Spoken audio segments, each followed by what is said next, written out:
This is Mrs. Click, click, click, click, click.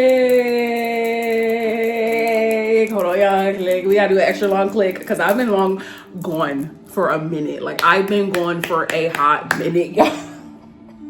Let me finish the intro before I get ahead of myself. If you are new here, welcome. If you are not, welcome back. Hugs. Bougie kiss. Mwah. Bougie kiss. Mwah. Hi, guys. So, before we get any further into the video, just because I'm gonna yap and I know I'm going to forget to say it, so I want to get it out the way right now. I'm already yapping and I should be talking about it. If you would like one-on-one coaching with me or anything else that I may offer, you already know the deal. www.lawofassumptionprincess.com. Please make sure to read that disclaimer in full before booking because it makes everything easier for you. It makes everything easy. It makes everything easier for me, and it just works out better in the end for both of us. Thank you. Love you, y'all. Okay. So y'all already saw from my last upload, I am moved in. I'm in my content room right now, y'all. It's not like completely finished. Oops, down goes the pillow. Yeah, how's that? I like that. I like that. So it's not completely finished, but I definitely have put a little bit of a dent in it and I'm seeing some progress and I'm liking the progress that I'm seeing. So generally overall, I'm satisfied, but I miss y'all. I miss y'all. I miss y'all. I miss y'all. I know it has felt like forever in a day. Thank you so much for being like just patient with me while I get settled in, because y'all know moving is such a process. It is like such a thing. So definitely gotta take your time with that. Like, you just don't have any choice but to take your time, settle in, get things arranged, and get back into the natural flow of life, right? So anyway, y'all, I've been active on my Law of Assumption Princess Instagram. If you do not follow me, I'm trying to figure out exactly why not.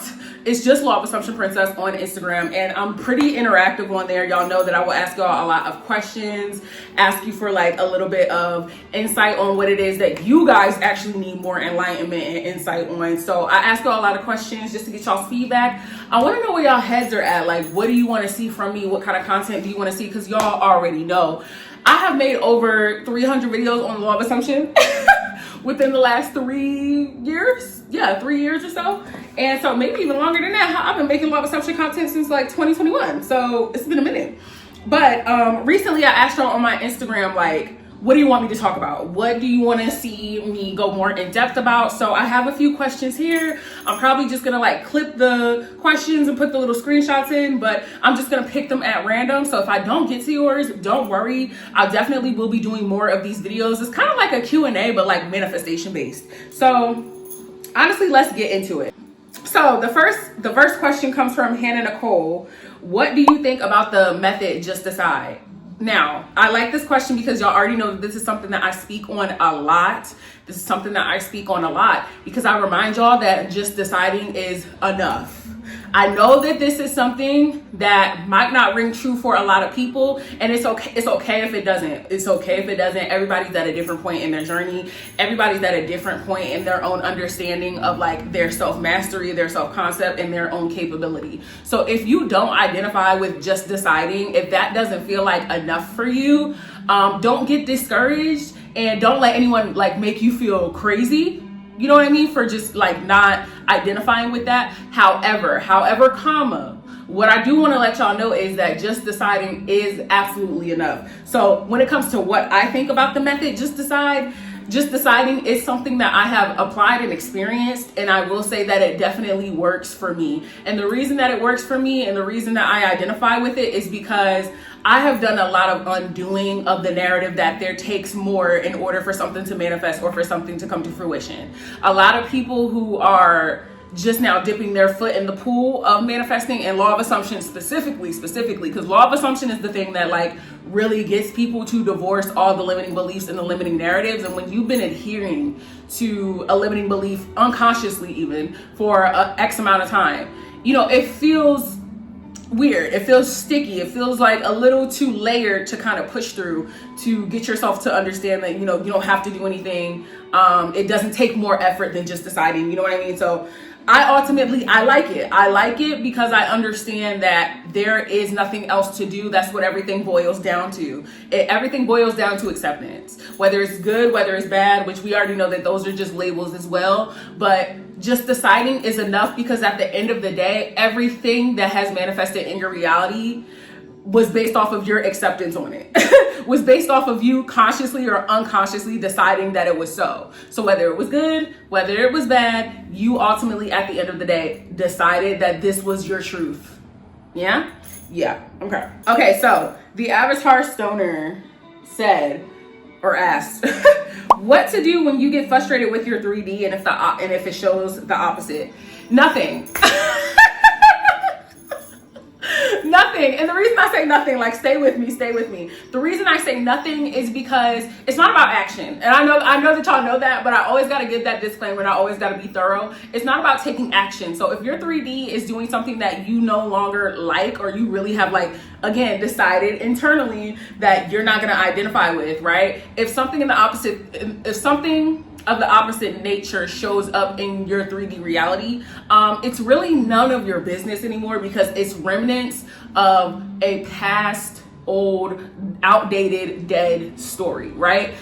So with that understanding and with that knowing, all you have to do is really disregard it. But also this is the part where you really want to get anchored in your new story. And this is why self-concept is important. This is why inner dialogue is important, because the only thing you have to do is go back within. And if you have a secure inner story that is rooted in stability, that is rooted in always being chosen, that is rooted in always winning, all of these things, all of these principles that we spend this time instilling within ourselves, this is where that story really gets to shine. This is where you, as the director of your own movie, of your own life, of your own narrative, this is where you really get to take full creative control and continue to walk in your new story. Because you don't, like at that point, who cares? You know what I mean? And I understand like human nature on a surface level, it's frustrating. And it's okay. That's the thing. It's okay. It's okay for something to show up in your 3D and you get annoyed, you get frustrated, you get flustered. What it comes down to is ultimately not accepting what you don't want as your truth. The 3D is not the end all be all. And I tell y'all that all the time. The 3D is not the end all be all. The 3D is not, if anything, the 3D is the second fiddle, okay? The 3D is genuinely secondary when it comes to if there was a word that meant more than secondary, that's actually what your 3D would be. Because like it's just not a decision maker, y'all. It's not a decision maker, it's a reflection. So it's a reflection of what you've already accepted as true. So there's nothing to do but to continue to like firmly plant yourself in your new story and generally your new identity.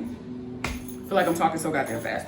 Generally your new identity. And I feel like I kind of answered this a little bit, but I see the Avatar Stoner said not even just show the opposite, but in general frustration. Like I said, let yourself be frustrated. Let yourself be frustrated. Cause like, what is frustration but just a temporary emotion? What is it? And this is where things get sticky. People convince themselves like, oh, if I have a moment of doubt, if I have a moment of frustration, or if I showcase any human emotion, then I'm messing it up. No, this is not the law of no emotion. You can be frustrated and still get what you want. I tell y'all that all the time. I tell y'all how many times I've been frustrated, annoyed, tired, angry, discouraged, and I still get what I want because the belief that I planted in myself is that I get what I want no matter how I feel. So allow frustration to come to the surface. Don't make an enemy out of it. Don't make an enemy out of your thoughts, that's gonna be another video. Don't make an enemy out of your thoughts. Don't make an enemy out of your emotions. Go back to identity, bitch. I'm not calling you a bitch, y'all know that's just how I talk, right? But go back to identity. Go back to identity. Always go back to identity. Thoughts, feelings, emotions, they're part of the human experience. You can't avoid them. So go back to identity. I don't want to butcher this ad, but Oslo's Control said more YouTube lives. I got you, sister. I absolutely got you, sister. I know I have been like so MIA with the YouTube lives, but y'all, they will be coming in the coming months, especially when spring starts to sprung and life starts to give us some more glimmer and shimmer. Okay. I don't want to butcher nobody. I'm going to butcher everybody's at name. I'm going to butcher everybody's at name, not on purpose. So what I'm going to do is just put, like I said, the screenshots of the questions in the video. But how to collapse time. I have videos on this, just in case you wanted to like get more in depth about this. But like, time is but a circumstance, y'all. Time is but a 3D man-made concept. Time is something that we use to navigate the world because we literally have to in order to move about through our 3D reality, in order to move about through this 3D physical plane. We have to utilize time in that aspect. But in all actuality, time is a man-made construct. It doesn't matter. Time only matters, and this goes back to narratives, this goes back to beliefs, this goes back to acceptance of those beliefs, okay? Time is only a barrier and a limitation if you tell yourself that it is, right? If you are manifesting anything, it doesn't matter what the subject matter is, because all manifestation is the same no matter what the subject matter is. But if you convince yourself that time is a variable, a limitation, a blockage, or a problem, time is going to take up space in your circumstance as a barrier, as a limitation, and as a problem. Okay? And a lot of the times, I actually like look at it from this perspective.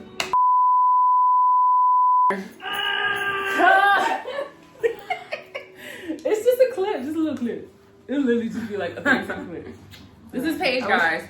Hi. My fiance. I wish I had more gummy bears. Yeah, she just wanted to say hi, chat. I gotta. Babe, send me a chatty. It's human nature. I don't think she likes y'all all too much. I didn't have work to do. Yeah, okay. Bye, And then people. here's on it. Because somebody asked a question about time. Time? Like time and how the role that it plays in your manifestation. And like viewing time as a limitation. And not realizing that a lot of the time that is because you are creating a story around time itself and saying that it's basically convincing yourself that it's a blockage, it's a problem, it's an issue. Omi, come say hi. The question I have now is you're taking my studio audience question. So, sorry, what's the story? More bottom line. Time is or is not a boundary, or is it depending? It's not. It's not a boundary because it's like everything in your reality is reflected to you based off of your beliefs around it. Okay. So it's like if you see something as a limitation, it's going to take up space in your reality as a limitation, as a problem, as an inconvenience.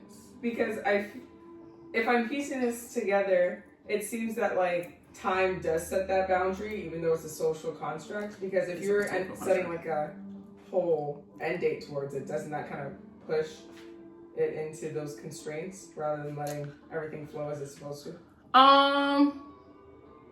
That would be a belief as well, because it's like then you're convincing yourself like, oh, okay, if I add a stipulation, which could be like I want something by a certain time frame, then you're creating a belief that because I want something by a certain time frame, it's disrupting the flow of whatever. So it doesn't to have that set in mind?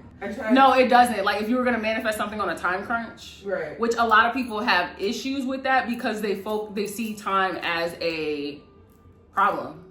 They see time as an issue. They give it so much gravity. Like if you give something so much gravity, it's going to take up space in your reality, like reflecting all of the gravity and grief that you're assigning to it.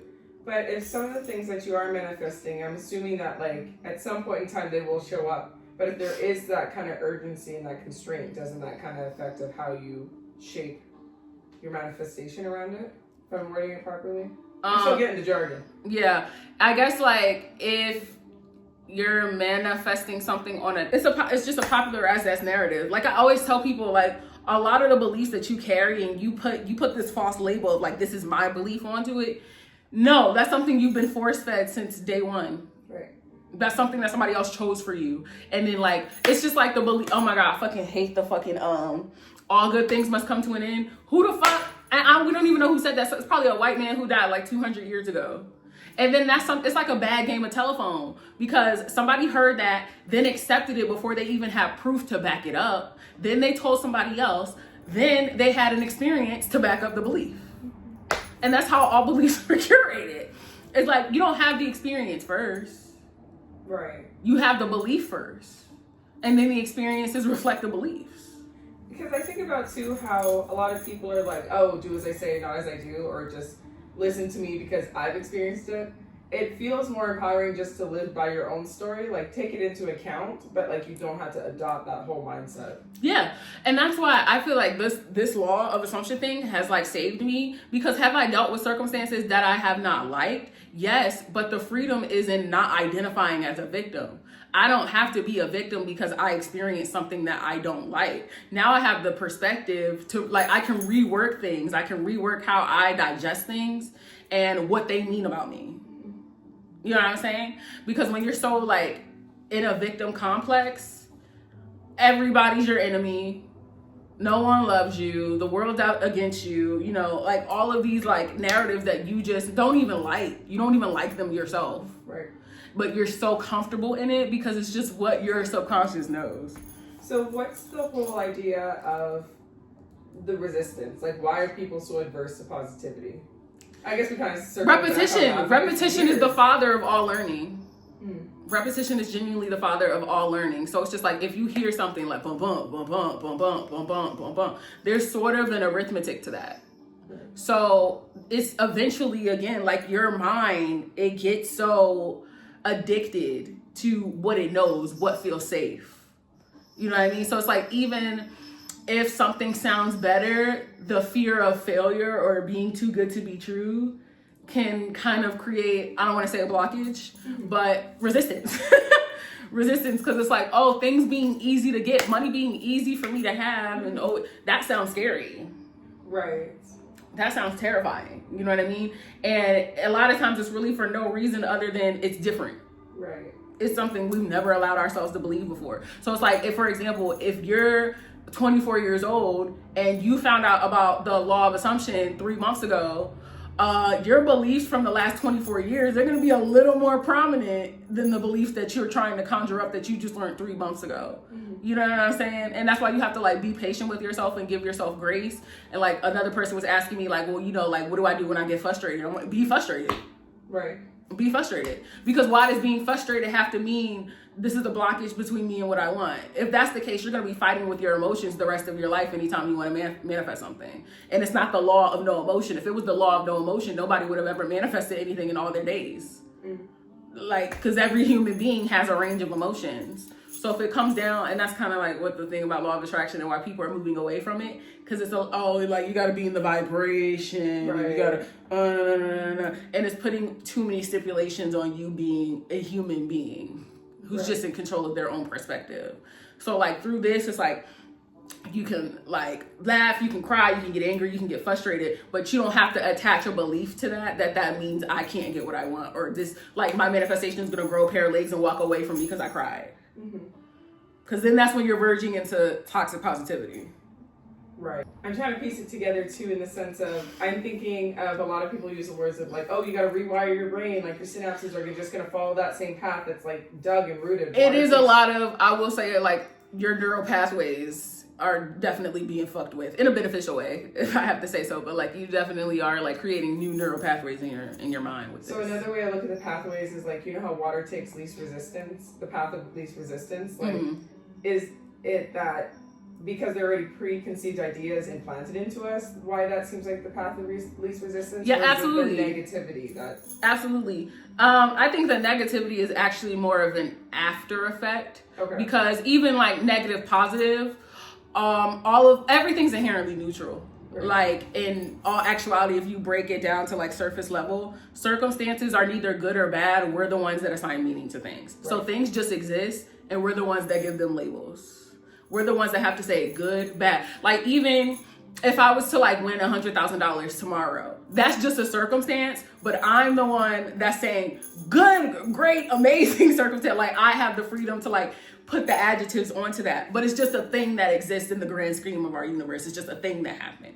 Right. You know what I'm saying? So I think that the negativity is really an afterthought. It's just the programming. You're programmed.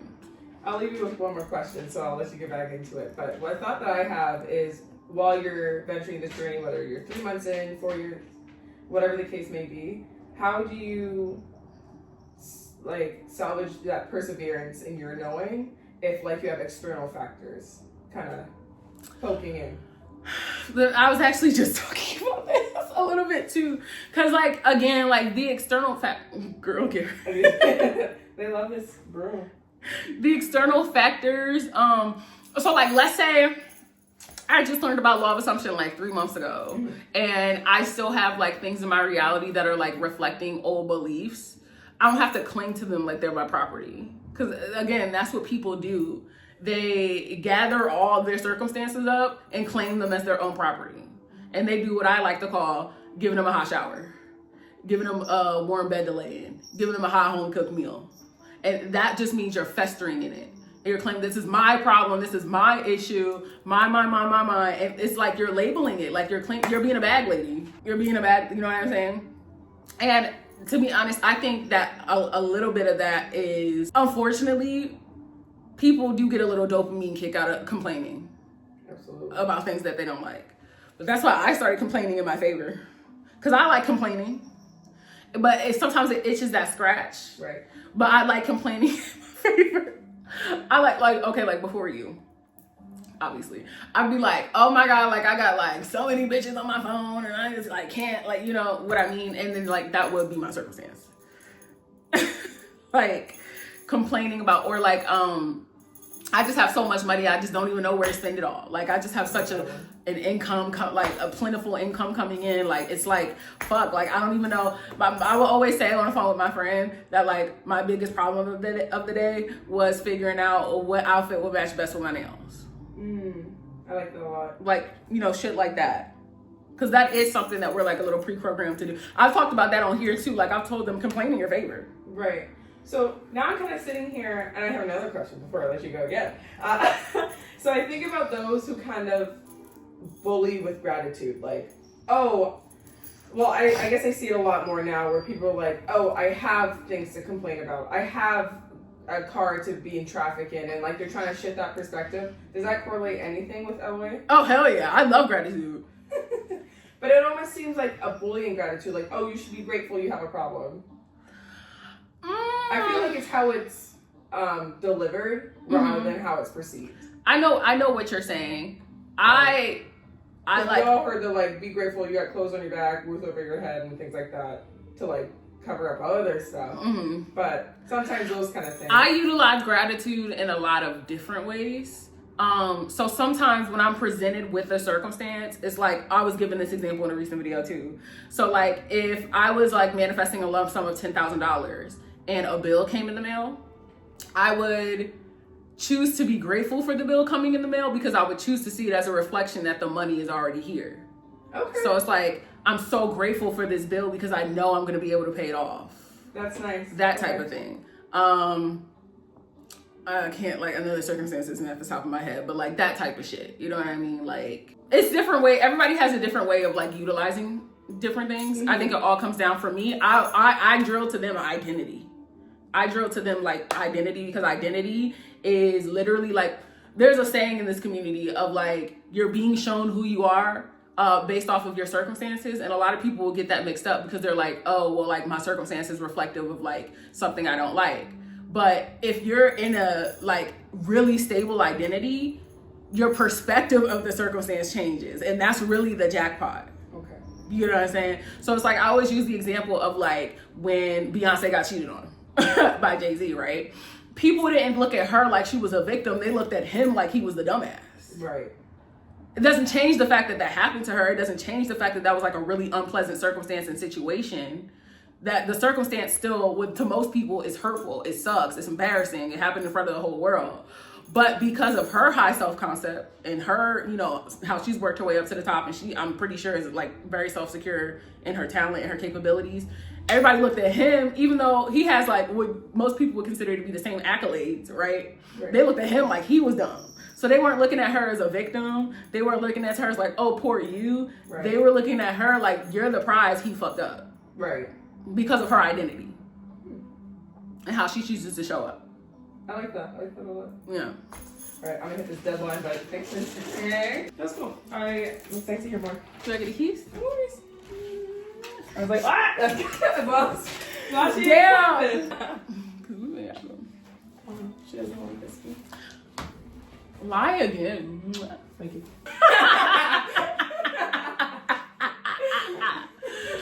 bro, y'all. Okay. So that was very unexpected. So do not hate me, y'all. Do not hate me. Do not hate me. What I'm gonna do is I'm gonna turn the next video into a full-blown Q&A. And actually, you know what? I'll do y'all one even better. I will, on my Law of Assumption Princess Insta, ask this question and I'll let y'all give me even more input and more insight. I love my wife. She's like so inquisitive and so respectful. And so like, I felt like that was really fun and cool. So I definitely want to leave those clips in for y'all, but the video's already too long. It's getting really dark outside. I have a lack of lighting until I get my light back. But I hope that y'all enjoyed that. And we're definitely going to be doing the Q&A, but I really like this video. So I'm going to upload this. I think this is like really good and insightful. So it wound up being a little Q&A in live studio audience in person, right? So until next time, y'all, you know that I love you. I love you. I love you. I love you. I love you. I love you. I'll be switching in positions for you.